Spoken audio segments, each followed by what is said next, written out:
In 1921, German film director F.W. Murnau embarked on an on-location shoot to make the film that would become his masterpiece, Nosferatu. Along with his cast and crew, he casts a mysterious new actor to play the part of the evil vampire Count Orlok. His name is Max Schreck, and he appears to be taking his role very seriously. In truth, Schreck really is a vampire, and Murnau has offered up his cast and crew as payment for an authentic performance in the 2000 psychological horror flick Shadow of the Vampire. I'm Connor Eyzaguirre. I'm Colton Jenkins. And this is Filmgazm.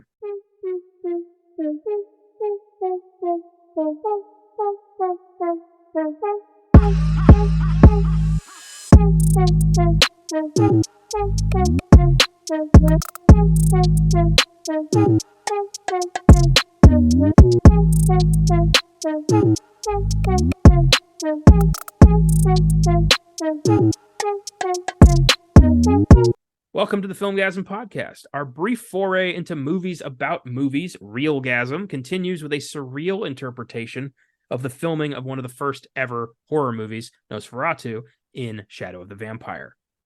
Prior to this, how familiar were you with Shadow of the Vampire and NOSFERATU? You ever see SpongeBob? Yes. You know the episode with the hash slinging slasher, and the lights start flickering, and they're like, "Who's flicking on and off the lights?" And the camera pans over to Nosferatu, and they're like, "Nosferatu," and he's like flicking. That's the only knowledge of Nosferatu I had. And then I watched a little movie called The Witch, followed by The Lighthouse, and he became one of my favorite directors just because of how committed he is. And I found out he's making a Nosferatu movie. He is, yes, and I'm very excited. So I started looking at more into Nosferatu and just Dracula more. Yeah, that's about it. And then you told me that there's a movie about that movie, but there's an actual vampire in it, and I thought that's fantastic. I need to watch that right now, and I'm glad I did. Yeah, I'm glad we were able to find it, because we almost canceled this episode because this movie apparently vanished into thin air, and the only place to watch it is a guy who generously uploaded the full thing to YouTube. Yeah, it's weird. I don't know why. I don't think this movie is controversial or anything. No, just some movies, some studios don't think it's worth loaning out, or it really is completely random why certain movies kind of disappear from streaming or availability. It's never really a reason. No. Seems like a lot of companies are doing that lately, just deciding that your library doesn't mean shit and decide that they can take it away. Yep. It's the best commercial for physical media I've ever seen. All I got to do is go buy a Blu-ray copy of Shadow of the Vampire, and that's the last time I ever have to look for that movie. Yep. There you go. Yeah. I don't think I will, because I don't really see myself watching this again. No.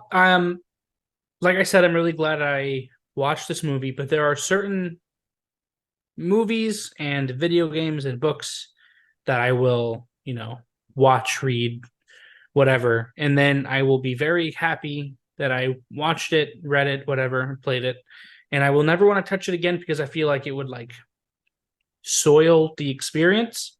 And this movie, I really wasn't expecting an emotional response from me, but this movie made me feel really uncomfortable, and the final scene of the movie made me I kind of sat there for a second and just thought about what I had just watched.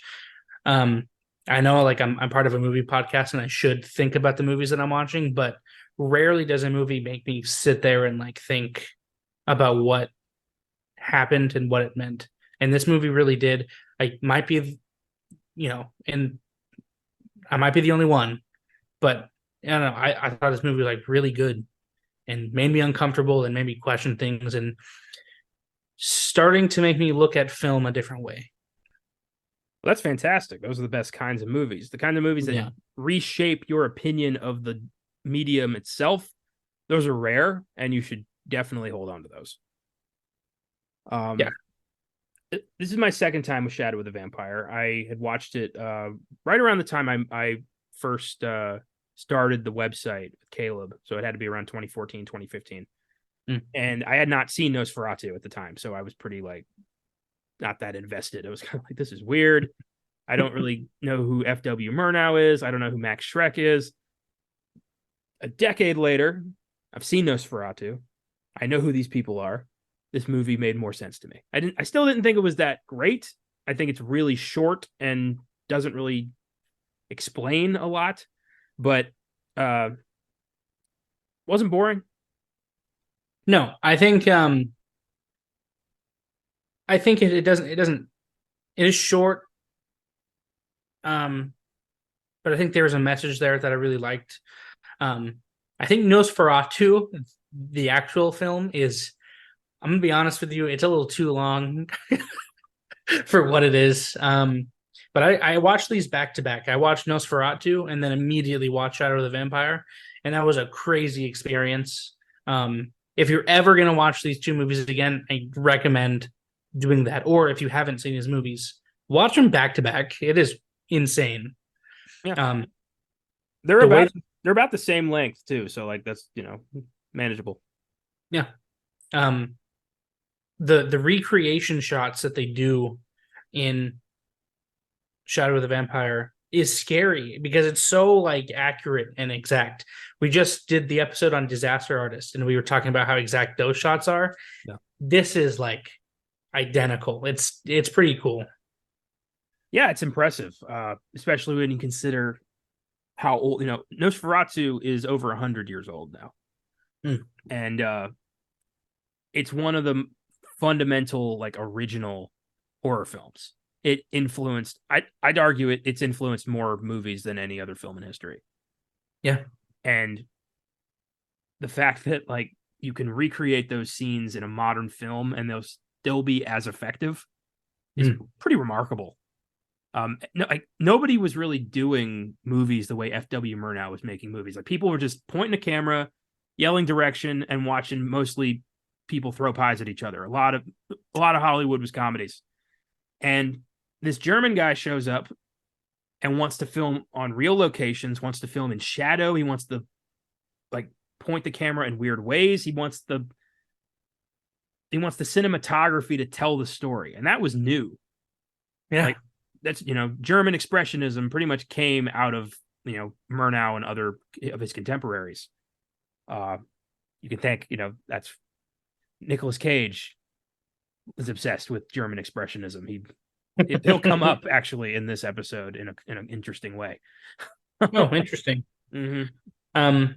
Yeah, I've never seen a silent film before. This is my first one. Wow, interesting. Yeah. I was very fascinated by how, this is gonna sound stupid because it's a fucking movie, but I was interested on how easy the story was to watch. I thought I would be like lost, not really understanding what's going on, but I was thoroughly entertained. I do think dialogue is important in movies. I don't think silent movies can come out today because silent movies were made at a time where in order to see a movie, you had to go to a theater and your attention is right there. But today, like, in the days of like streaming, yeah, you can go to movie theaters, and I prefer to go to movie theaters, but I don't know. Sitting there and like, it's different than just like reading subtitles. Because if you're watching a movie with subtitles, you can hear like the characters walking around, you can hear the different sound effects. But this is just music and having to watch and read the text, which was interesting. I definitely want to watch more silent films. But I was really like amazed how easy the story was to follow along and how, like you said, the cinematography tells the story. The cinematography made me uneasy at points that I thought I wouldn't feel uneasy at because it's such an old movie. Yeah, there's a reason this movie's lasted this long. It, on Bravo's 100 Scariest Movie Moments, Nosferatu's like smack dab in the middle. It made the list. What moment? When he rises like from the coffin, like in one Yeah. one move. That was, yeah, that was cool. That was cool. Yeah, and that was done with like a little like machine that they set up to just push Max Shrek forward to make it look like he was rising from the sleep of the undead. That's cool. Yeah, you can kind of see it in Shadow of the Vampire. Yeah. There's a lot of like camera shots that I didn't realize were from this movie. Like that. Like the vampire waking up like that. I didn't know that was from this movie. Not from Nosferatu. And then Shadow of the Vampire, the shadow of Nosferatu, like on the pavement. I didn't realize that was from Nosferatu. Sorry. I'm getting the two fucking movies confused. I didn't realize that was from Shadow of the Vampire. Yeah. And it's just really cool. Now that I'm watching a lot more movies, especially like classic movies that, every film buff should watch, I'm picking up on things like little references in pop culture that I didn't know where they came from. I'm seeing where they came from, and that's really cool. Yeah, that's exciting. That's the best part of doing this is experiencing the building blocks and understanding where a lot of these references and like some of your favorite movies, the filmmakers of those, they watch these and you can feel the influence. And it's cool being able to trace that. Mm-hmm. Also, I just want to clear this up with everybody. The character's name is not Nosferatu. It's not? It's Count Orlok. Nosferatu is German for vampire. Huh. Yeah. That's interesting. I didn't know that's what it meant. Yep. Count Orlok. That's the name of the character. They had to call him that because if they called him Dracula, Stoker Estate would have been on that set as fast as you can say Transylvania. Shit, I thought Nosferatu was what they were calling the vampire. They are, but they're just calling him vampire, basically. Oh, shit. That's cool. Yeah. Yeah, pretty sweet. So my question to you, Shadow of the Vampire is inspired by Max Shrek's weird ass performance in Nosferatu. Obviously, he didn't look like that. He looks like a tall German man when you Google Max Shrek. That's very effective makeup. But this movie basically, calls him a vampire and a monster, and F.W. Murnau kind of lets a lot of people die for his vision. Does that make do you think that's just the slightest bit disrespectful? So in some cases, yes. However, I looked up a little bit about who Max Shrek was after watching these two films, and apparently he had a very off-color, weird sense of humor. He was a weird guy. There was even a rumor about him actually being a vampire. Like in real life, that's where the idea for this movie came from. Yeah. But knowing how he was as a person, I feel like if he had known this movie came out, he would have laughed along with it and thought it was a good film. I think there's nothing wrong with taking a piece of history and altering it for a different for a different film. I think there's nothing wrong with that, but it's just like historical fiction, I feel like. I'll give you that for Shrek, but I do think this film's fairly disrespectful to F.W. Murnau. It is. It paints him as a control freak, nutcase, willing to let people die for his vision. And again, I know this isn't supposed to be a biopic, but it is just strange. 100 years from now, would they do the same thing where they make a movie about Spielberg making Jaws, but the shark was real and he was feeding people to it to get it to act? Would that be okay?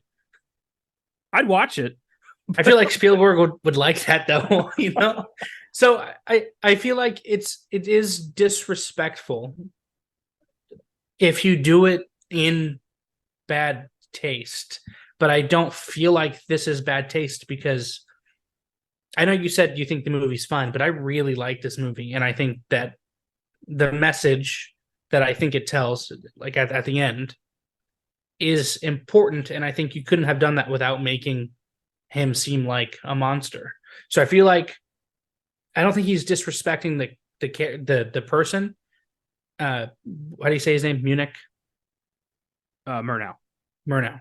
What the fuck is Munich? I'm Murnau. I don't think that they're disrespecting him. They're creating an entirely new character based off him. Okay. Yeah, okay, fair enough. What I do think is disrespectful, actually, is taking a deceased actor or an actor that has nothing to do with the film and putting them in the film. like using CGI, like they did in the new Flash movie. I think that is disrespectful, like actually disrespectful. Okay. Yeah. I it's murky waters, all of it. Uh I don't know. I feel like revisionist history is totally okay when you're like bashing a bad guy. Mhm. But when you're like, like I think about like Doctor Who, for instance, because I'm watching a lot of Doctor Who lately. And you've got Doctor Who episodes where like real historical, like beloved figures show up to like fight space monkeys and shit. And that's kind of weird. And like, I don't know if that's I don't know. Just something I'm thinking about lately is like at what point do you no longer have to almost carry the torch of a historical figure's actions in life, and they can be almost like a fictional character now. I think you have to cross the threshold of being completely non-plausible. Like if they showed Murnau like being a rapist or a pedophile, that would be over the top. But since he's feeding people to a vampire, that is so out of this world. Okay. Like I said, it's creating a whole nother character. It's not disrespectful. That's a very good point. All right, you just kind of I think you just fixed it for me there. Yeah, that makes perfect sense to me. Yeah, do it. Get as goofy as you want, but don't get real. Yeah. Also, I looked into the director, Murnau. Apparently, he was an occultist himself. Makes sense. Yeah, like he was something with the Brotherhood of Saturn or something. Like he apparently was a weird dude who was into a lot of occult stuff, and that's why he has movies like this and Faust, and he has another one that's like kind of occulty. I don't remember the name of it. I think Sunrise, I think is the name of it, but I don't think that's occulty. I could be confusing it with another movie, but yeah, interesting. Yeah, interesting. If you're gonna, if anybody's gonna make the first mainstream vampire movie, it's the German occultist. Yeah. Was he? I don't know. I didn't see. Was he actually using opium? I mean, I wouldn't be surprised. A lot of people were using opium. Well, I didn't find anything about that, but probably it's a safe bet. Yeah. Yeah. Artists sometimes they need that little kick. Mm. Art comes from pain, largely. I have a sort of a question / statement for you. Okay. Not the final message, but a good message I think that the film has is actually about film in the art of it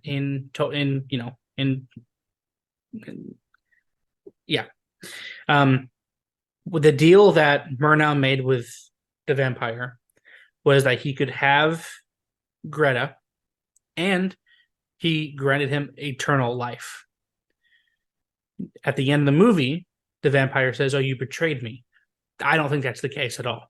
The point was Murnau kept his word because the vampire will always live forever in film. So the question is, how do you feel about that? Like, how do you feel? He even says at the end that he is currently making memories. He will know he cannot be erased from existence because he is making a movie right now that cannot be corrupted, faded, thrown away, and forgotten. I agree. I do think Murnau's point gets a little lost when I'm pretty sure he ran out of film at the He end did. of the movie. Okay, so I'll just talk about it now. At the very beginning of the movie, Greta says she is a conventional actor. She acts on stage.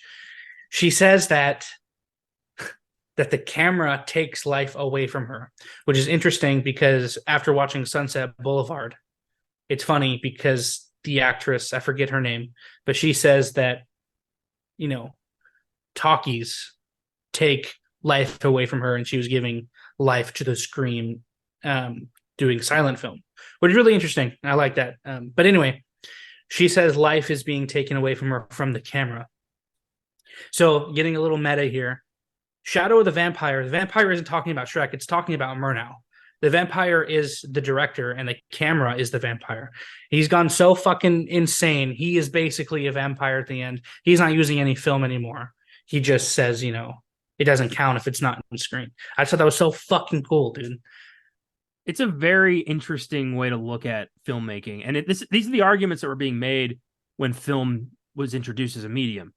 You know, stage actors thought being in pictures was impure. It was not real art. It was schlocky. It was, Nickelodeon's 5 cents of a viewing. They thought it was like pornographic almost.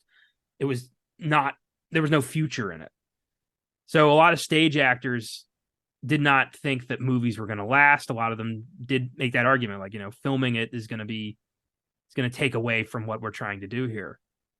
And then once talkies showed up, those same arguments happened again with the people in the silent film game who were like, this is just going to be a fad. This isn't right. This isn't real filmmaking. You don't need to, real acting is with your hips and all that shit. Like they were, yeah. So it's a fear of change.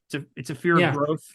And Murnau was not afraid of change. He embraced change. He championed change. He wanted to be at the forefront of it. And he made a movie about like a demon. Yeah. In the 1920s, which is fucking insane. Yeah. And he didn't just point it at a soundstage and say, act. He went to Europe to film, or went to, well, he was German. He was in Europe. He went to, where was it? Czechoslovakia, to film in the mountains a real as possible stage. Like all the world's a stage, that Shakespeare quote, like he believed that. Oh yeah. I wasn't just talking about Nosferatu, a vampire. He made a movie about a demon, Faust. Like a fucking demon. Yeah. He had insane. He clearly had a style. Yeah. And it's interesting that like actors said, "Oh, it won't last." When, I mean, you'll talk about in a second here, films can be destroyed, but there's something about putting it in physical media that is never ending life. From playing devil's advocate here, I can understand where the stage actors are coming from. This idea of like it's fresh and new every night. The connection you have with the audience is right there. You can feel it, you can smell it, you can taste it. I get that. But the accessibility of film, the insanely huge scope of the audience that you now have access to, it allows you to propel your art to unfathomable reaches at the time. Yeah. And I'm glad it caught on, obviously. Yeah. And not only your art, but when silent films came out, now not only do you have costume writing and set design, but you also have you got music, you have cinematography. When dialogue was introduced, you have dialect coaches, just ways that they can get into character even more. You have lighting, special effects. Even today, now you have CGI. That's another art form. Film is like the magnum opus of art, and I'm, really starting to like get that. And I'm glad that we're doing REELGAZM, because it is the best form of art that there is. Because there are so many different components going into making a film that so many different people can show off their forms of art. It is unbelievable, and it's insane. Yeah, I mean, you throw in craft services, you got food too. Yeah, there you go. It is. Yeah, I've always felt that way about film. It's the all-encompassing, ultimate expression of art that takes everything and joins it together into something amazing. Mm-hmm. But I love that. So yeah, I do think Murnau kept his word. Count Orlok will live forever. He will. Yeah. I have a Funko Pop of him on my shelf right over there. That's pretty cool. Yeah. He definitely went crazy at the end. Yeah. I mean, he's watching, Orlok kills all of his friends, and he's just like, all right, move to your mark now. Like, man, that line. Oh, I'll talk about that line when we get there. But damn, that line sent chills up my spine. I'm not gonna lie. Let's get a little bit more background knowledge on Nosferatu before we get further into Shadow. Nosferatu was directed by German filmmaker Friedrich Wilhelm Murnau. and starred Max Schreck, Gustav von Wangenheim, and Greta Schroeder. It was an unofficial adaptation of Bram Stoker's novel Dracula, as Murnau was unable to convince the Stoker estate to sell Prana Film the movie rights to the book. They couldn't get the rights to Dracula, so they changed his name and just went with it. You imagine that happening now? Like, let's say some studio wants to make an adaptation of Harry Potter. Warner Brothers, like, yeah, the Rowling estate says absolutely not. So they're like, well, we're going to make Gary Trotter. Fuck you. Like, no, there's no way that would fly. You want to talk about disrespect and if it's okay to portray him as a monster today? I'm sorry, as great as Nosferatu is, he really did just steal the idea of Dracula to make it into a film. Oh, he did. 100%. 100%. Yeah, that's kind of low, not gonna lie. Yeah. But to be fair, it wasn't just him. Like the studio was like, all right, go for it. Just be quick before they can shut you down. Yeah, that's true. Yeah. So obviously, once Nosferatu came out, the Stoker estate saw it and were like, that motherfucker. And the resulting lawsuit by the Stoker estate ordered all copies of this film destroyed. Not we get the royalties. It was destroy that movie. No one else will ever see this, which is crazy that you can make that call. Yeah, that's insane. And most of them were destroyed. Only a couple prints survived, and one of these prints in the 80s, a guy came out of it with from a private collection and thought, we got to get this restored. And through that print, they were able to restore Nosferatu, and that's why it lives today. That's pretty cool. Yeah, because I don't like the film. Deteriorates easily, especially 1920s film. Yeah. So the fact that movie was preserved enough to be able to be kept alive and preserved like properly is pretty remarkable. It is remarkable. I heard that film is also flammable. In fact, it burnt down an entire theater full of Nazis. I know, blasted Hitler's ass back to Austria. Yeah, insane. Good times. Yeah. Didn't they make they made a remake in the 70s? Yeah, we're going to talk about that in a minute here. Yeah. Nosferatu has influenced hundreds of horror movies over the next century. It's one of the foundational films, a building block of cinema history. Without it, I don't know where horror would be today. I mean, I'm sure eventually some other movie would have taken the reins and kind of started a movement, but I don't think, does Universal do Dracula in 1931 if Murnau doesn't do Nosferatu in 1922? Yeah, probably not. Stoker Estate gave them the green light. I wonder what was different. For cost reasons, cameraman Fritz Arno Wagner only had one camera available. Therefore, there was only one original negative. They had one copy of Nosferatu when they were making this movie. There were no backups. There was no server farm with all the different, takes. This was get it right the first time or else. That's cool. I like how in Shadow of the Vampire, were they given scripts? Why? What are you going to put in the script? Because, he's telling them what to do as they're filming. And I thought that's insane. The amount of trust you have to have in your actors. Right? Yeah. Well, that's done a lot today too.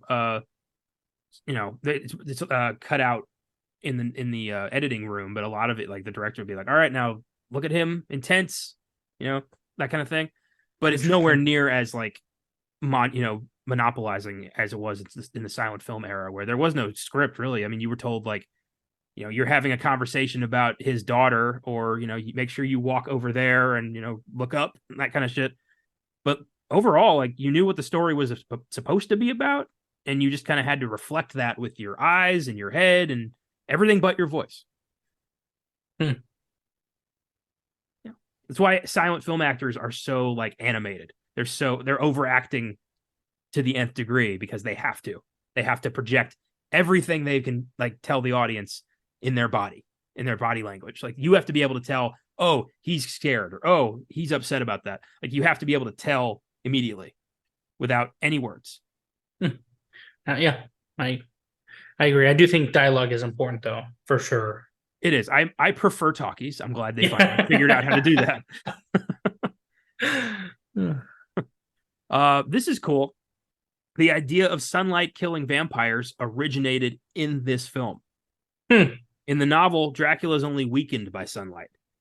So that was part of the little changes. Like, sunlight kills vampires came out of Nosferatu, and that is a fundamental piece of the vampire mythos these days.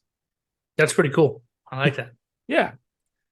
Nosferatu was officially remade in 1979 by Werner Herzog with professional creep Klaus Kinski in the role of Orlok, now officially called Count Dracula. I have not seen this version, but it's critically acclaimed. It's apparently fantastic. There is a funny story. Klaus Kinski is one of the most volatile, creepy, asshole sons of bitches to ever walk in front of a camera. And he just was so angry about everything. He hated everything. He hated acting. He hated directors. He hated Herzog, even though he was his best friend. He would constantly say, like he turned down the role of Major Tote in Raiders of the Lost Ark, the Nazi who gets the medallion. Oh, shit. Yeah. He turned it down because he said, this is a shit script and it doesn't pay enough. Like, straight up, just that's all he cared about was the money.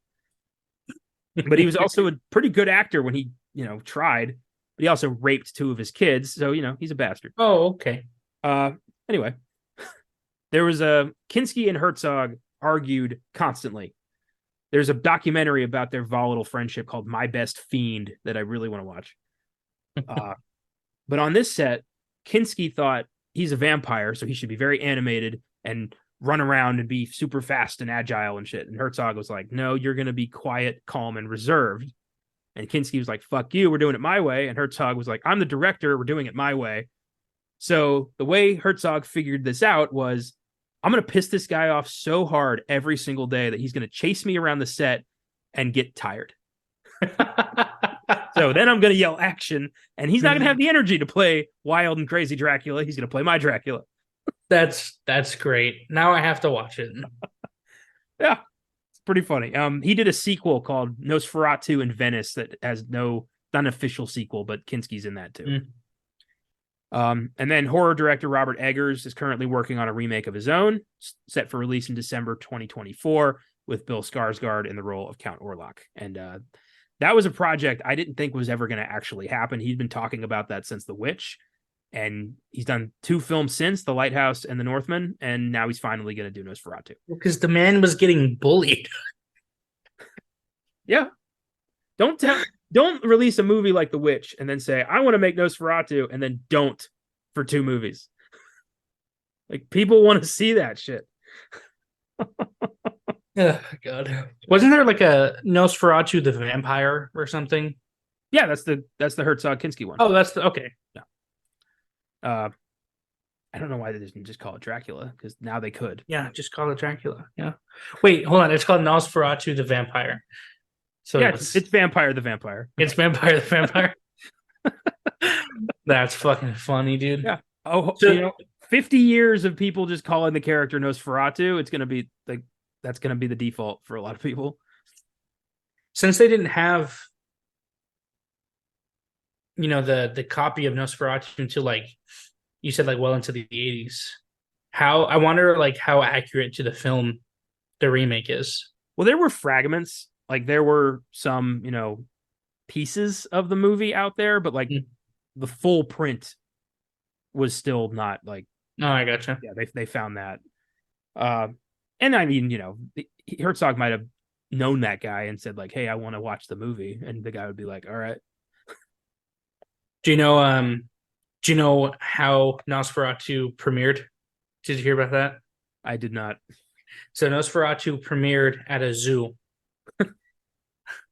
And they had a festival called, I think, the Festival of Nosferatu right after. So they premiered at the zoo, they showed the movie, and then right after there was a festival that went on until like 2 a.m. And people were in like full, like, it was a masquerade ball. So people were in like costumes, masks, everything was like vampire themed. That festival is still continued to this day in Austin, Texas, the city of bats. Well, cool. I didn't know that. Shit. Well, now I got to look out for that. Yeah. Pretty cool. That is cool. I just want to check my my numbers here because like 1980s seems like really that long. No. Oh, okay, my mistake. It was the 60s. Oh shit. Okay. Yeah, 1962. Okay, good. Yeah, that did sound like shit. Like, how the hell did Herzog make that movie?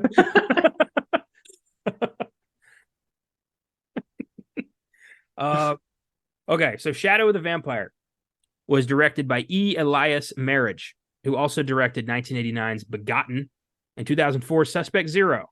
He then left Hollywood to continue his work in the theater. So he did 3 films, bounced, did a couple music videos for Marilyn Manson, and now just works in the theater. That's weird. Well, I mean, maybe he a lot of people just deal with the Hollywood game, but some people are like, "Oh, I don't like this," and they take off. Yeah. I don't blame them. The film's working title was Burned to Light, but Marriage decided to change the name of the film when Defoe asked, "Who's Ed?" Because he thought the title was Burn Ed to Light. And I didn't want to say that because that makes Willem Dafoe look like a fucking idiot, but I thought it was too funny to leave out. Oh man, that is good. I could see him asking that. He finishes the script, puts out a cigarette. What the fuck is that? He's in the title, but he's not in the movie. Oh god. The film was produced by Nicolas Cage's production company, Saturn Films. Cage originally intended to play Max Schreck. You need to watch Vampire's Kiss, Connor. I have, but I gotta watch it again. I gotta watch it fresh. But like, we did eventually get Cage as Dracula with Renfield. That is fair. Yeah, we did. And I did like that. And so he's been wanting to play a vampire forever. Specifically Dracula. Like, Dracula was his dream job. That's cool. And he got it. Maybe not the way he intended, but he got it. He later cast Willem Dafoe when he expressed interest in the role. So Cage. I love an actor who knows when to step aside in favor of somebody who's going to do a better job. Yeah.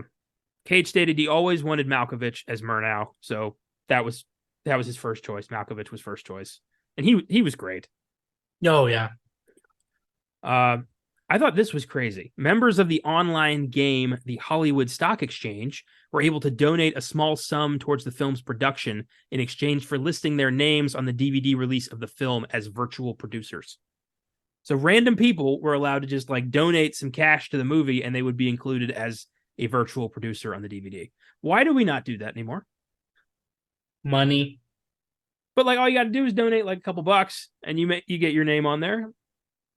That's neat. It is cool. I wish there was still stuff like that today, for sure. The film industry is on life support. Yeah, which is really sad. Like, well, maybe not the entire industry, but Hollywood, mainstream Hollywood's very much on life support. Yeah. Oh, it's a damn shame.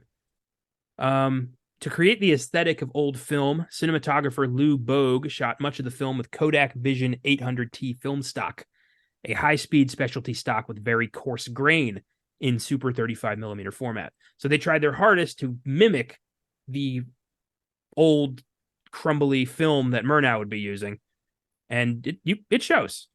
Yeah, that's something I really did like about it. It's even shot.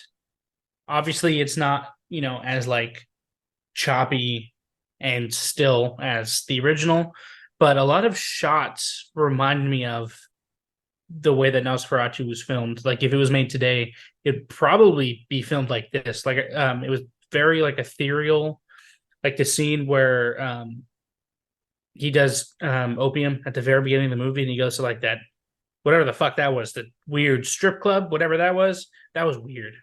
That was filmed really weird. I'm pretty sure that was like a 1920s German crack house. But yeah, it was really good. And I noticed that it did look older than a lot of films that came out in like early 2000s. Like a lot. Yeah. I respect the techniques when they like alter the actual film stock to manipulate the vibe of the movie. I'm always impressed by it. Shows a real dedication. Robert Eggers does it. He did it with the Lighthouse. He filmed it as if it was made in that time. So I'm really curious as to how his Nosferatu will look. Nosferatu, it's going to be black and white. It's going to be letterboxed format. It's going to be grainy. Fuck, it might be silent.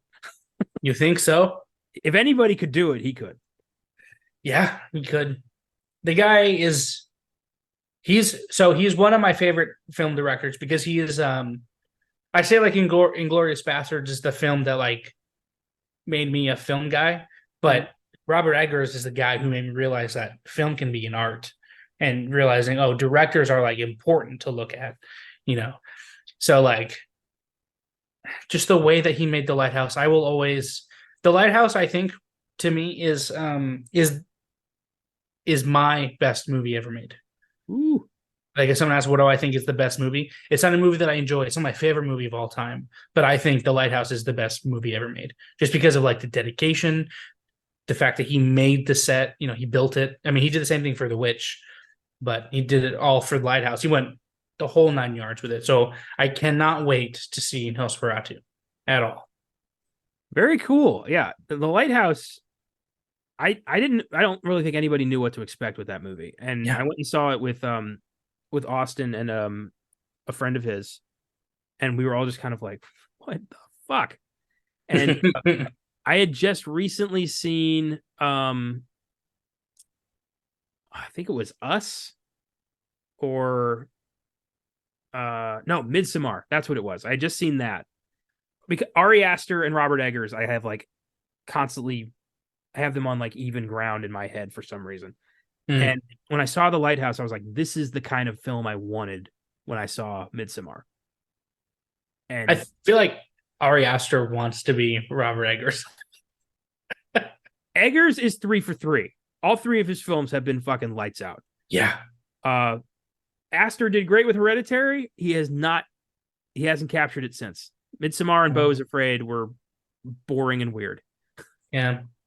It's because he's trying. I think people like what he did was he looked at the people who talked about Hereditary, and went to like the psychology of it and like the deeper meaning. And he was like, oh, this is what people liked about Hereditary. Let me make films just based on that. But it's not. Hereditary was just a good fucking ghost movie. Yeah. It was simple, it was simplicity. I mean, it's a complex made film, but like the idea is so simple, Yeah. Grandma made a deal with the demon. Now it's come to collect. There it is. Yes. That's it. Yeah. And Robert Eggers, his art couldn't be simpler. Yeah. Like they all come from like folklore. Yeah. Family attacked by a witch in the woods. 2 guys go mad in a lighthouse. Viking wants revenge. That's it. Yeah. Yeah.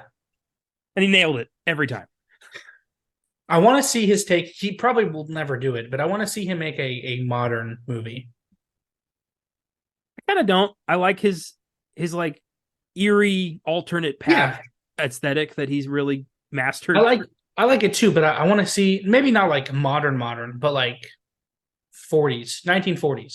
Oh my God. Imagine, I know I'm on like a detective kick right now, but imagine a Robert Eggers noir film. Holy shit. That would be pretty sweet. That would be pretty cool. That'd be good. Hell, if he really kills it with Nosferatu, I don't think I'd ever say this, but maybe he could, adapt some other classics in his way. Maltese Falcon comes to mind.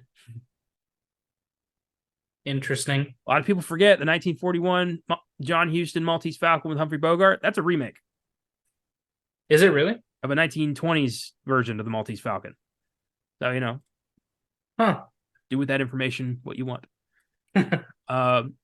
So there was a little bit here about like what really happened to these characters or these filmmakers in real life when they weren't killed by a vampire. What happened to them in real life? So Fritz Wagner and Albin Grau who get their necks snapped at the end of the movie. They lived into the 50s and 70s, respectively, so they had long lives.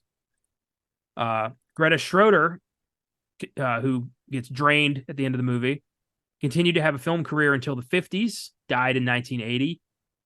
She's depicted as being a famous actress, but in truth was little known, and by the 30s, the parts dried up. Of all the characters, Murnau died the soonest after the production of Nosferatu. He was killed in a car accident in California in 1931. Ah, shit. Yeah. The film's depiction of him as ruthless and dictatorial, also inaccurate. He was known as a director with rare sensitivity. Yeah. So, see, that's what I mean. Like, they made an entirely new character from him, and even if they didn't, the fact that he's feeding people to vampires negates the the bad taste of doing that. yeah, just feels like a Rick and Morty, like, channel, like the dimensional cable thing, where it's like, FW Murnau versus the vampire. It's so over the top that, like, I can't believe that. I want to know how this was pitched. Like, some executive was like, snorted a line of coke and was like, what if Nosferatu was real, man? I guarantee you that's how it happened. Like I said, Shrek, there was a rumor that he was a vampire because of how, like, off color he was, and he was also, like, really isolated, kind of. He just kept to himself a lot. Yeah, he was one of the first method actors. He believed in, if I can stay in the mindset of a vampire, it will make my performance that much more real, and he was right. Shadow of the Vampire was kind of a bomb. Grossed only 11.2 million on a budget of 8 million. Didn't really do that well. Critically, it was a decent success, earning 2 Oscar nominations at the 73rd Academy Awards: Best Supporting Actor for Willem Dafoe and Best Makeup. Dafoe lost to Benicio del Toro in Traffic, and Best Makeup went to How the Grinch Stole Christmas. I'm gonna be honest, Grinch deserves that. Yeah, it kind of does. Yeah, I mean, Jim and that Carrey is through, so. Yeah, that is so crazy that those two movies came out at the same time. They really did the work with changing the stock. I'm surprised, honestly, this wasn't up for cinematography. Yeah. Wow, that is insane. Yeah. Dafoe, though, he's been up for 4 Oscars, has yet to win. I really hope we get to see him win. He hasn't won? He was nominated for Platoon, Shadow of the Vampire, The Florida Project, and At Eternity's Gate, but no, he has not won. What? Okay, sums up with, because there's no way. I'm sorry, Leonardo DiCaprio has had better performances. I've said this many times. He has had better performances before The Revenant. Revenant should not have been his Oscar winning. I think Wolf of Wall Street should have won him an Oscar. Django. And Django. Yeah. It's like the whole concept of the career Oscar is so disappointing, because basically somebody who's been nominated for, like, their whole career will get one just so the Academy could be like, yeah, we should have given it to you years ago, so here's an Oscar. Like Martin Scorsese, for instance, you just watched The Departed. He won his only Oscar for The Departed, for directing that. Wow. He did not win for Goodfellas. He did not win for Raging Bull. He did not win for Cape Fear. He did not win for The Last Temptation of Christ. Like, they just kept not giving it to him. How? I don't know. And Al Pacino, same way. Like, Scent of a Woman, Oh 1992 was his Oscar after they didn't give it to him for the first 2 Godfathers, for Serpico, for Dog Day Afternoon. Like, nope. So, yeah, I mean, I'm happy that, like, my favorite, filmmakers are getting recognition, but I want them to get recognition for the right thing. That's insane. Yeah. We'll see. I mean, this year is looking like the best actor is going to be between Cillian Murphy and Leonardo DiCaprio. And watch, fucking Leonardo DiCaprio is going to win, and Martin Scorsese is going to win. I mean, for Flower Moon, yeah, they would deserve it. This was a great movie. Yeah. But we'll see. I don't know. Maybe Saltburn will become the big one this year.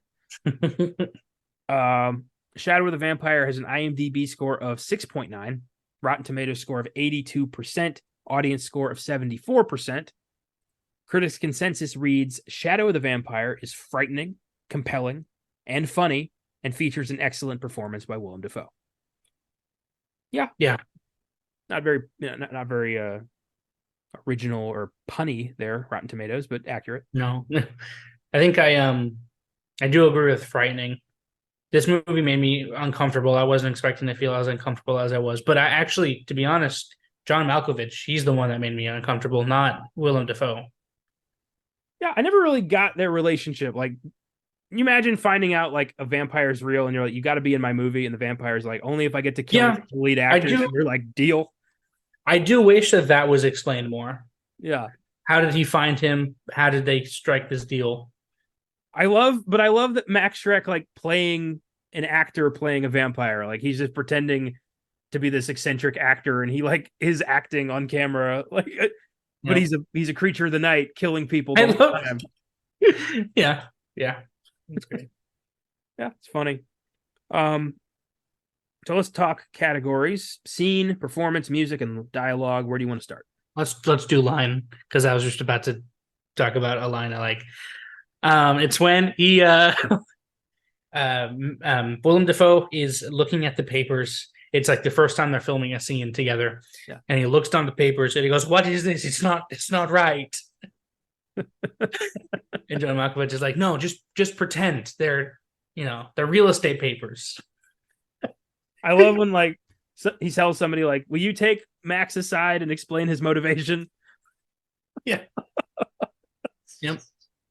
Yeah, that's funny. I love when he's like being crass and he's like talking about the locket and he's like, "Your wife, she has a magnificent bosom," and like makes a face and everyone's like, "Oh my god." This is what we got to deal with. It reminded me of the Disaster Artist, when he couldn't get the scene right. Yeah. Oh, hi, Murnau. Oh, hi. Oh, hi, Max. I love this. One line that just had me cackling was when Albin and the other guy, I forget his name, are having a drink outside. Max comes up and like starts drinking schnapps with them, and I'm thinking like they're having a drink with a vampire here, and he's just like, waxing poetically about how much Dracula made him sad, and he grabs a bat out of the air and just starts eating it. And the two guys just look at him, and one of them says, "Shrek, the German theater needs you." They're like, "Holy shit, what an amazing actor. He's eating the bat." Yeah. I like right after he does that, he like goes on a tangent for a second. And then he's like, "Oh, whatever. What was I saying?" And then he starts drinking the schnapps again. I love when he walks away and they're like, "What an actor." Yeah.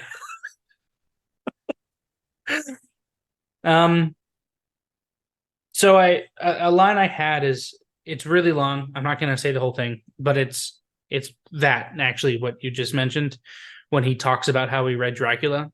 Mm-hmm. That was really sad. I feel like, at least in Shadow of the Vampire, Nosferatu isn't like, or like I keep calling him Nosferatu, whatever. I'm gonna keep calling him that. He seems like he's kind of he's a vampire, so obviously he has like urges. He wants to like drink and drain people of blood. But I honestly feel like, at least the way Willem Dafoe played him, he's kind of over it. He's lonely, he's old. So when he's talking about Dracula and how Dracula like doesn't remember how to be a human like anymore, I feel like that's why it made him sad. He said it made him sad because he doesn't have servants, he doesn't have any friends, he doesn't know how to be a man anymore. And I don't know, that was kind of sad. But I really enjoyed that. It's an insight into being a vampire you don't really get to see. In movies, usually, the bad guy, they're alive for hundreds or thousands of years, and all they do is make more vampires and, want to conquer. But then what? Once you've been alive for thousands of years and you have nothing to show for it, like all you want to do is just kind of die. Yep. And then he says, like he gets asked, "Why didn't you make more vampires?" And he was like, "I don't think I ever could," which is really interesting. And then they ask how he became a vampire, and then he said it was a woman. but he never like goes into detail, which is really scary because he forgot how he became a vampire. Which he doesn't even remember his name. He doesn't remember anything. It's really sad. Yeah. Yeah, it is. I love the line where where Murnau's threatening him and he's like, I will, what does he say? Like, I will hurt you. And he's like, how can you hurt me when I don't even know how to hurt myself? Which implies that I guarantee you he has tried. Yeah, 100%. But apparently he never just walked outside in the daytime because that did the job. Yeah, that is true. He's never done that. Plus, even another line I was gonna mention was it's what's your motivation? And he's like, the sun, the light of the sun. And I like how I'll talk about it in scene, but there's a scene that follows that again makes me think there is a lot more to the Nosferatu character than just being, creepy and Jack Sparrow as a vampire. You know what I mean? Yeah, kind of. What makes you wonder, like, who's the real villain of this movie? I mean, yeah, there's the vampire killing people, but yeah, Murnau's the guy who set him loose. Like I said, when I said the movie title is Shadow of the Vampire is not Nosferatu, it's Murnau and his camera. He is the vampire. Yeah. I like that. I like that a lot. Another line I love is Albin when they confess, like, I think he's the real vampire, and Albin's like, I'm the producer. If he were a real vampire, don't you think I'd know about it? Like, you arrogant asshole. Yeah, it makes me think of, like, it reminds me of this line from Game of Thrones where, like, Joffrey keeps telling people, like, I'm the king, and Tywin Lannister tells him, any king who has to constantly say that they're the king is not the real king. So, yeah. like, when you're the producer and you're constantly telling people, I'm the producer, I'm in charge here, you're not in charge. No, not at all.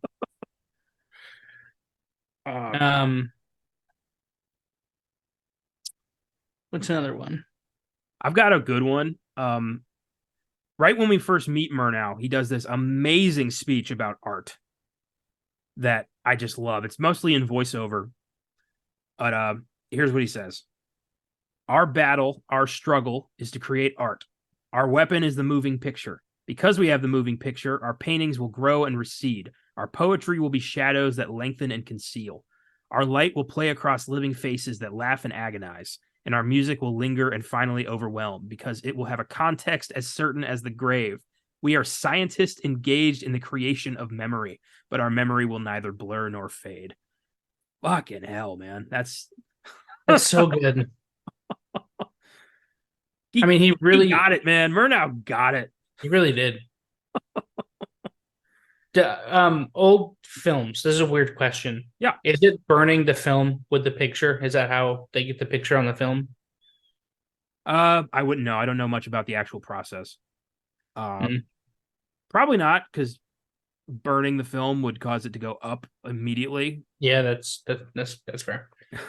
Man, that's really that's crazy. It's cool that we're doing this movie on a series about we're talking about a movie on a film podcast during a series about movies, but this movie isn't just about a movie. This movie is really meta. It's a film about just film in total, Yeah, I know. I really wish we had the full time to flesh out all 10 of these picks, because this is a cool idea, but we're doing kind of a mini greatest hits here, and I'll explain what I'm talking about when we do our final episode of the year. Yeah, spoilers. I like when Murnau says they don't need to act, they need to be. Fuck, man. Yeah, at a time when most filmmakers were just content to point and shoot whatever walked in front of the camera, this guy wanted to make art. Like, he understood that this was not going away, that this was something new that he was going to experiment with as much as he could. We need people like this. We need artists like this who see a new form of making art and think, I want to get on that. Mm-hmm. I don't want to keep talking. There's so many good lines in this, but the last line I'll talk about is one of Murnau's last lines. It sent chills up my spine. I don't know why, but it's after. Well, I do know why, because he's fucking unhinged at this point. It's after Orlok has killed everyone, and Murnau is still filming the table. And I don't remember exactly what he says. I didn't write it down. I should have. But he says, frankly, Orlok, I don't like this framing. If you could please go back to your mark. And the fact that he listens, that shows how much control Murnau has over Nosferatu's fate and how powerful he is, how scary he is. That part was fucking insane. It was like a good contrast to the scene earlier in the film when Murnau starts choking Nosferatu, and Nosferatu just like stands up and is like, fuck, like, I'm already fucking dead. Like, he intimidates him, and then he says, go back to your mark. And he was like, oh shit, okay, yeah, whatever you say. I love when there's like supernatural evil that's scared of human evil. Yeah. Like, that is such a cool trope. You don't see it a lot, but when it's done, it's almost always effective. Like, there was an episode of Angel, the Buffy the Vampire Slayer spinoff, that was just as good and a really fun show. But there was an episode where a boy was possessed by a demon, and Angel, who's a vampire with a soul, had to go in and exorcise the demon. And it worked. And he got the demon out. And the demon, like, over here now is like shuddering. And he's like, it was so cold and empty in there. Thank you for saving me. Like, the boy was the psycho, like, basically like trapping the demon in a hell of his own design. The demon was like, get me out of here. He was the one who was like, save me. Holy shit, that's and insane. Shit just got crazier from there. That's crazy. Yeah. I love that shit. Very cool. All right, let's move to music. The music in this movie is remarkably subtle. Not very doesn't have a lot of there's not a lot of music moments to really talk about here. I have a couple. When Shrek discovers the camera and he's like filming something, and there's this like almost happy, joyous music. Like, this is the first like new thing he's found in centuries. I was going to talk about it when we talk about film, but I think it's not the camera. I think it's the light. Yeah, and yeah. Picture of the sun. Yeah, you're right. Still, it's like, yeah, that's the only way he's ever going to get to experience something like that. And the fact that he sees it as he can probably sense how powerful the camera is. And it's crazy that like he's infatuated with the camera, which is the thing that kills him at the end. I'm just saying. Yeah. Music. I put in the opening titles just because I think I messaged you. This is the longest opening credits sequence I have ever witnessed ever. It is 6 minutes long, which I don't know if that's long, but it felt like forever. So many of the Letterboxd reviews that I read were bashing the long opening credits. That's the only reason I put the music from the opening credits, because it was so fucking long. I got that. I like the little bit of music that's playing when Shrek does get consumed by the sunlight and perishes. Yep, that's good. It's almost like a last cough of life, or if you can call this life. Well, yeah, that's pretty much all we got to talk about with the music. Yeah, there isn't a lot of music. I have music about Nosferatu. If you want to talk about the music from that, it's just one long big orchestra score. I once saw a T-shirt that had Nosferatu. Goddamn, I did it now. Count Orlok giving a thumbs up, and it said "Yes, Feratu."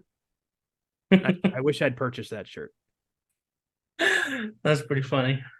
You never regret your failures in life. You regret the moments where you did not try. Performance. Dafoe versus Malkovich. Who wins this movie?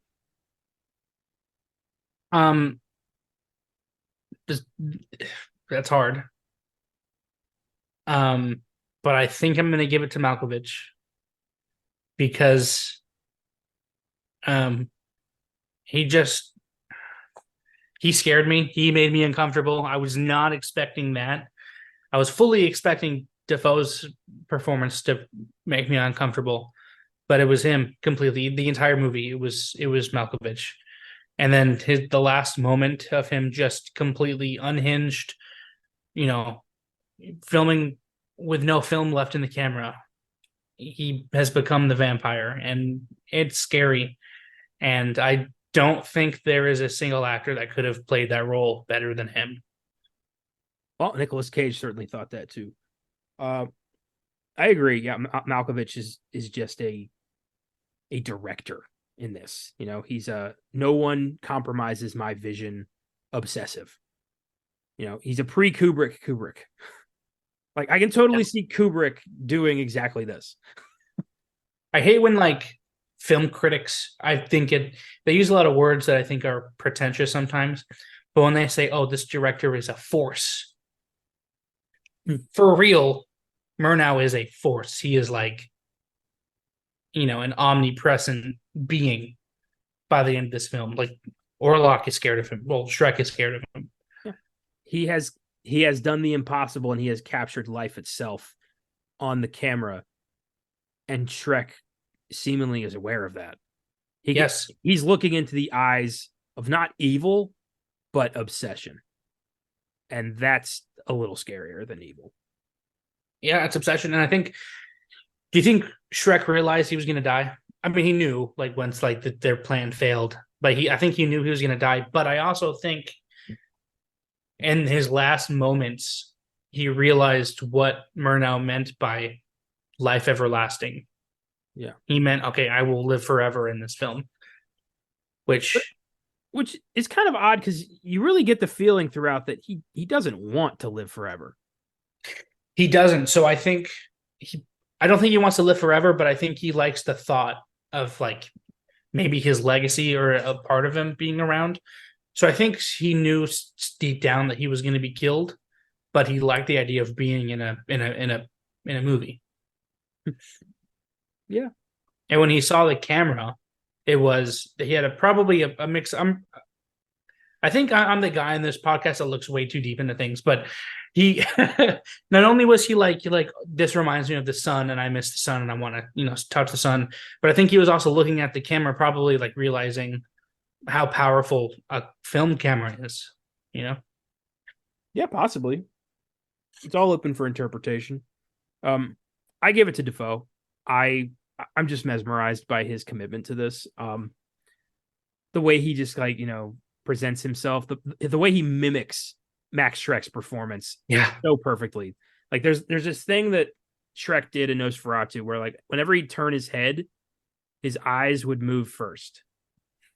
Like, yeah, I don't know what that is, but it's so unnerving, and Dafoe captured that very well. And I transitioned perfectly into scene because the moment that made me say like, yeah, Dafoe wins this movie is our first introduction to Max Schreck when they're filming at the castle, and he's like, all right, now Max, walk in, and you just see him emerge from the shadow like he just walked out of hell. And everyone's just like kind of stunned, like, what are you? And he just like does like a formal greeting and then just retreats back into the shadows. Like, fucking hell. That's unnerving. Yeah. Yeah. That's good. Also, I thought it was funny how they were congratulating what's his name? Shit. The guy that like their main actor. Oh, yeah. I want to say, yeah, Gustav, right? Gustav, yeah. Like, oh, congratulations. And he was like, I saw his face. Well, I love when he's like, yeah, I was good, wasn't I? I like the scene where Gustav finds Orlok's coffin and Fritz is the new cameraman, and they're like, okay, cut. And then Fritz looks at Murnau like, really? And he's like, yeah, it's just his acting style, whatever. I love how everyone's just like, yeah, all right. They're just here to get paid. Yeah. We've talked about it a bit already, but like I love the scene where Shrek has a drink with the boys and laments about Dracula, and how it made him sad. Yep. It's just a good insight into, like, there's still some humanity in there because, soulless monsters don't get sad.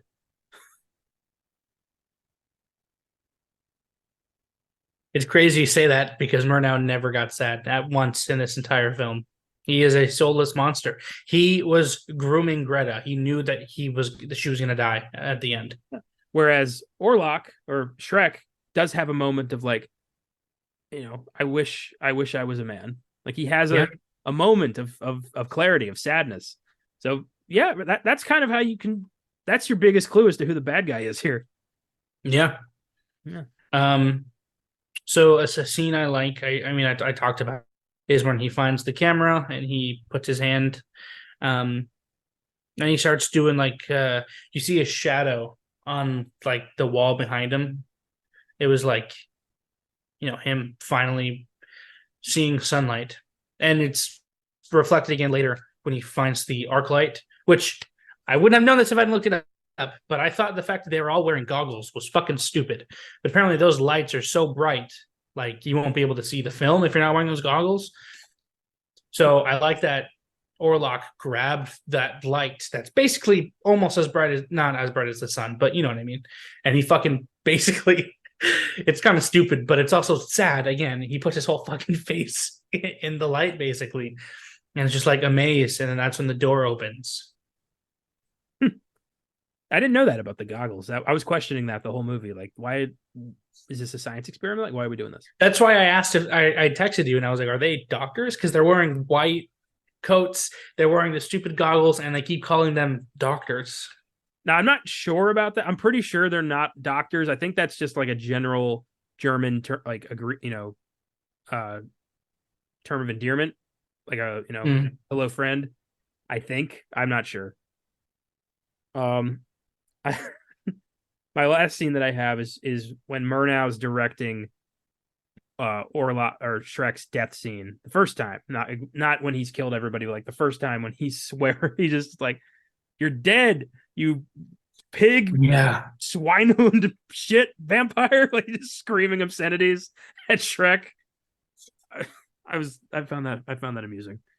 It's cool because it's like I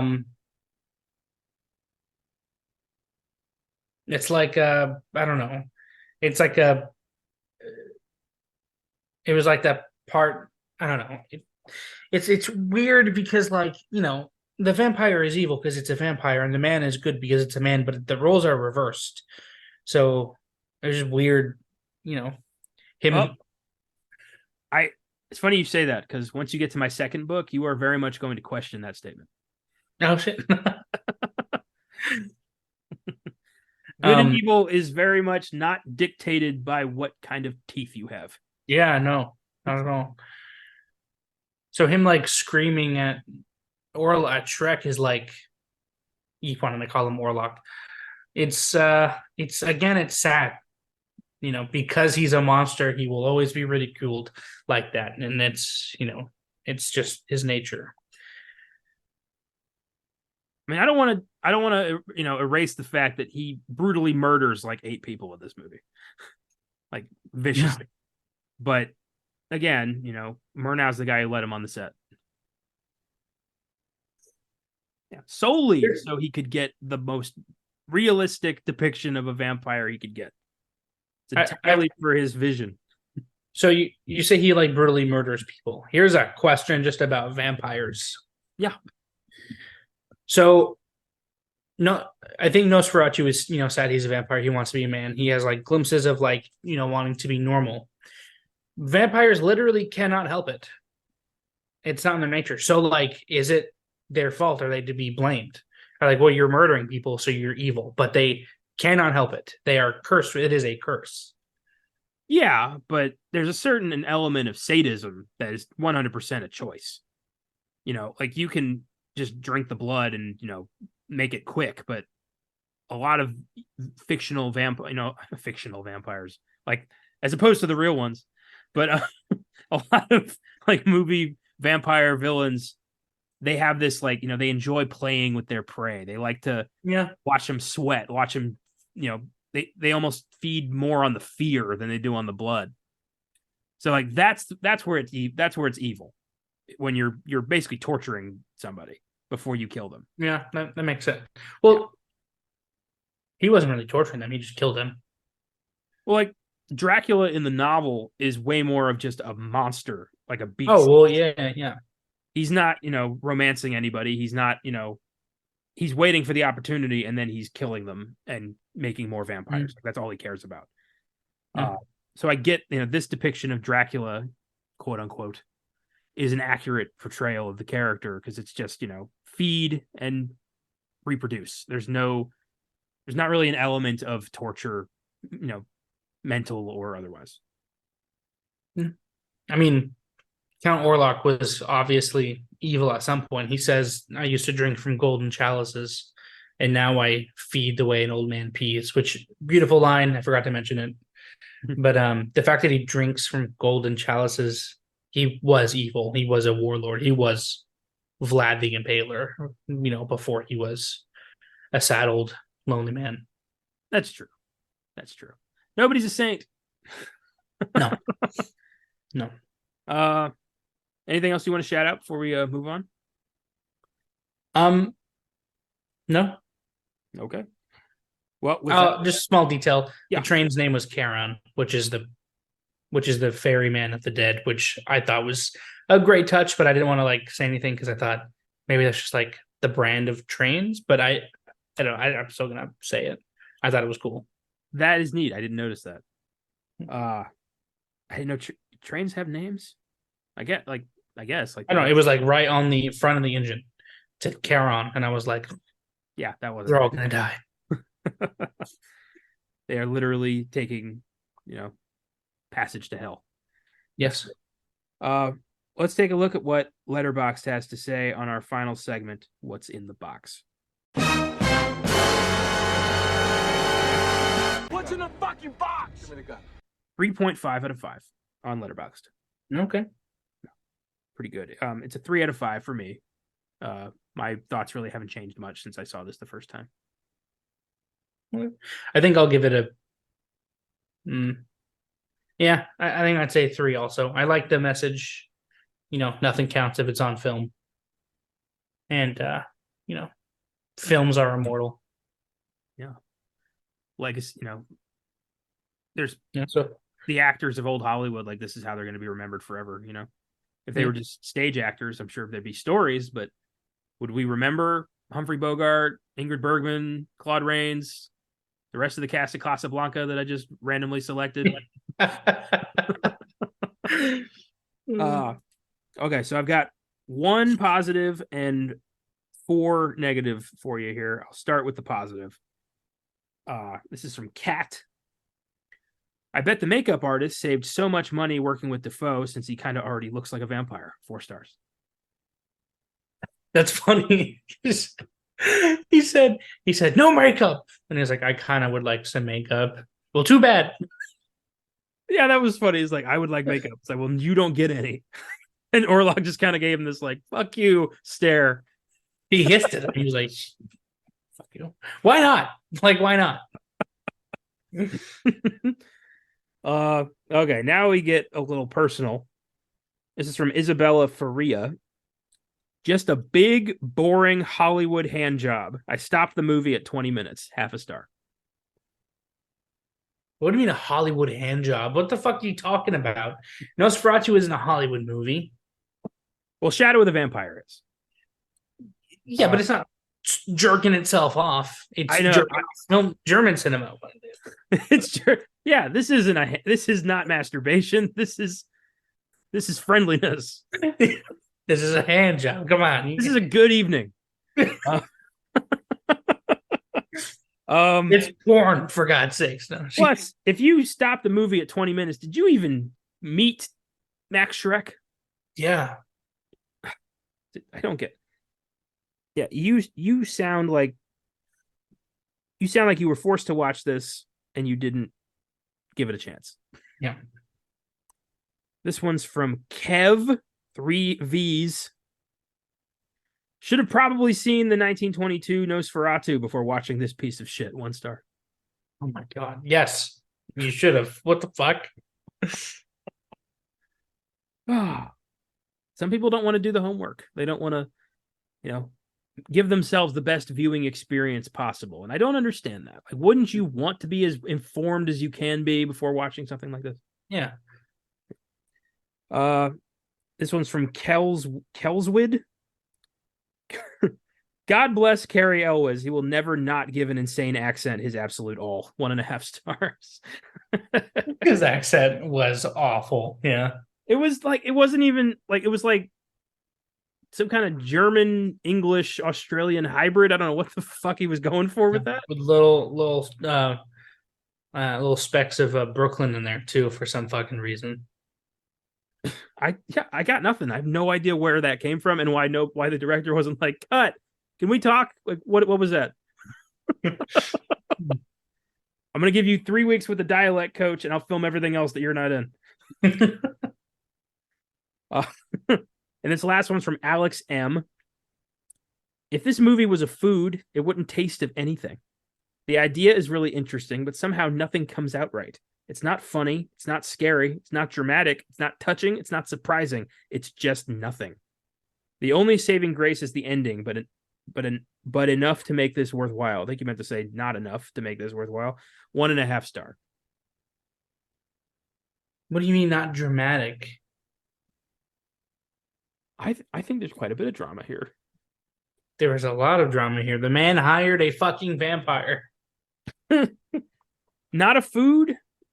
I mean, I think this is quite a tasty plate of schnitzel here. It's not, it's pretty filling, I would say. It's a nice Cabernet. I don't know. Sorry.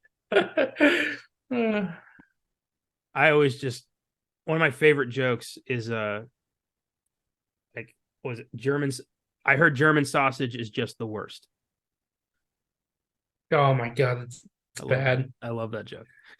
I wish I could have a bad Google review for you, but I am not kidding. On Google, this movie has nothing less than 5 stars. Well, granted, only 8 people reviewed it, but that'll do it. Yeah, this film is surprisingly difficult to find these days. Don't really know why. Good luck. Find it if you can. This was a blast. Thanks for listening, everybody. If you like the show, follow us on Facebook, Instagram, and Twitter at Filmgazm Productions. If you want to suggest films for us to check out, you can email us at filmgazm@gmail.com or send us a message through the socials. Check out our Letterboxd account for daily reviews. If you search for me at Connor95 and in my friends list, you can find the rest of the team. Check out the website, filmgazm.com, where I have a link to that letterbox. You can also find articles, trailers of upcoming films, and every episode of our show. If you'd like to become a monthly donor to Filmgazm Productions, click on the link in the episode description. From there, click on Support This Podcast. You can choose to donate $1 a month, $5 a month, or $10 a month, and all donations go right back into the show. Thanks to the entire Filmgazm team for their contributions. Thanks to Cooley Cow for our awesome theme music. Thanks to you for checking it out. Never hire a real-life vampire to play a fake vampire in your movie. Take it easy. Keep watching movies. And we'll see you next time. Thank